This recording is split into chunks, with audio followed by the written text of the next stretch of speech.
He's serving 20 years for human trafficking, but Tim Nolan is not doing his time quietly. The former Campbell County Judge and school board member has filed 2 lawsuits, including one against his daughters. Local 12's Joe Webb broke the Tim Nolan story. He joins us now with more exclusive information. Joe? Well, Cammie, when Tim Nolan was sentenced for his sex crimes in May, it seemed the story was over, but it's not. Now Nolan is claiming his daughters and an auction company are selling off his assets without his permission. And he makes some serious claims in his lawsuit. 19 women, 7 under the age of 18, claimed that Tim Nolan manipulated them for sex, some with drugs, some with money, all ending up in a court case that sent him to prison for 20 years.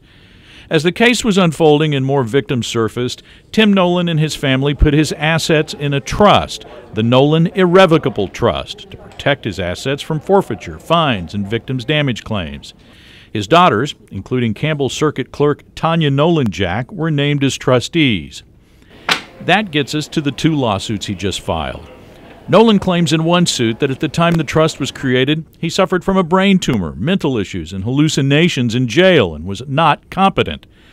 The trust was set up the day after his last criminal indictment, something Tim Nolan claims was the result of inside information by his daughter, the clerk, but he offers no explanation.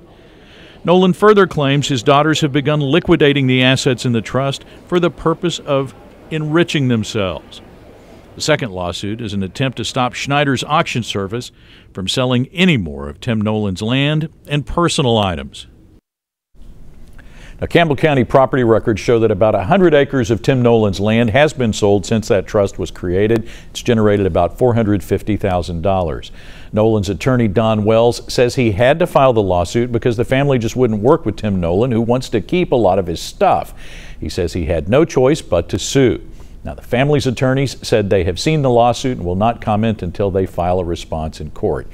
And it needs to be said that Tanya Nolan Jack stepped away from her father's case during the investigation, even before he was charged. A special clerk was brought in from Boone County. She stayed at an arm's length through all of it.